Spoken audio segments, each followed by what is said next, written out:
ചോദിക്കുമ്പോൾ പറയും ചെറുക്കനൊന്നും തിരക്കടില്ല, വളരെ ഉഷാറാണ്, നാട്ടുകാർക്കൊക്കെ വേണ്ടപ്പെട്ട ആളാണ്, കുടുംബമൊക്കെ നോക്കുന്ന ആളാണ്, പക്ഷെ അവന്റെ കൂട്ടുകാരൊക്കെ മോശമാണ് എന്ന് പറഞ്ഞാൽ മനസ്സിലായി ആള് മോശമാണ്.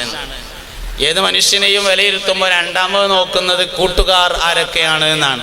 ഔലിയാക്കളാണ് കൂട്ടുകാർ എന്നുള്ളതാണ് ശൈഖുനയുടെ പ്രത്യേകത. അക്കാലത്തെ 20-ാം നൂറ്റാണ്ടിലെ എല്ലാ മഹത്തുക്കളും ശൈഖുനായെ ഒരല്പമെങ്കിലും പരാമർശിക്കാതെ പോയിട്ടില്ല.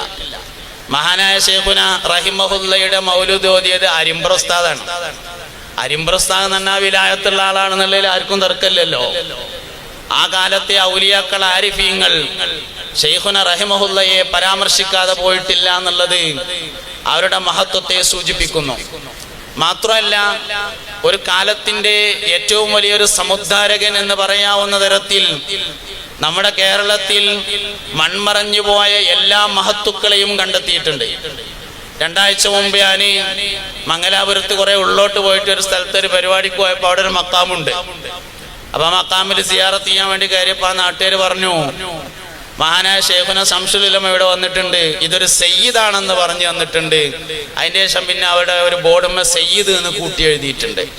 അപ്പോ കേരളത്തിലും പരിസരത്തൊക്കെ മൺമറഞ്ഞു പോയ ആൾക്കാരൊക്കെ കണ്ടെത്തുക, ജീവിച്ചിരിക്കുന്ന സ്വാലിഹീങ്ങളൊക്കെ കണ്ടെത്തുക, ഇതൊക്കെ വളരെ പ്രധാനപ്പെട്ട കാര്യമാണ്. പിന്നെ ഞാൻ മൂന്നാമതൊരു വിഷയം, ഒരു മനുഷ്യന്റെ ജീവിതം ഹൈറോ ഷെറോ എന്ന് തീരുമാനിക്കുന്നതിൽ മൗത്ത് എങ്ങനെ നോക്കും എന്നുള്ളത് പ്രധാനമാണ്. ഏത് മനുഷ്യന്മാരും അങ്ങനെയാണ്. അതിനാണ് നമ്മൾ ഹുസ്നുൽ ഖാത്തിമ എന്ന് പറയുന്നത്. ഹുസ്നുൽ ഖാത്തിമ എന്ന് പറഞ്ഞാൽ 4 ആൾക്കാരോട് പറയാൻ പറ്റുന്ന രൂപത്തിൽ മൗത്ത് ആവുന്നതിനെയാണ് ഹുസ്നുൽ ഖാത്തിമ എന്ന് പറയുന്നത്.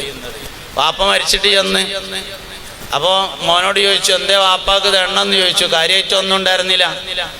വെള്ളിയാഴ്ച രാവിലെ സാധാരണ മാങ്കൂസ് മൗലൂദ് ഓതൽ പതിവുണ്ട്. കഴിഞ്ഞ വെള്ളിയാഴ്ച രാവിലെ അത് ഓതി.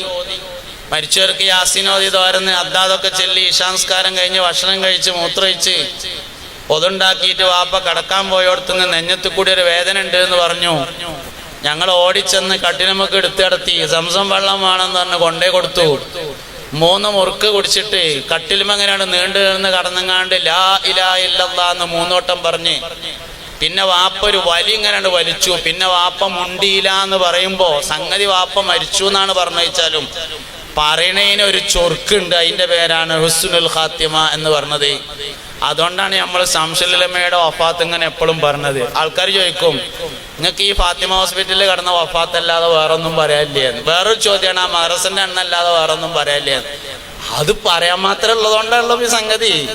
ശംസുൽ ഉലമ റഹിമഹുല്ലയുടെ വഫാത്ത് പറയാൻ മാത്രം ഉള്ളതുകൊണ്ടാണ് പിന്നെയും പറയണത്.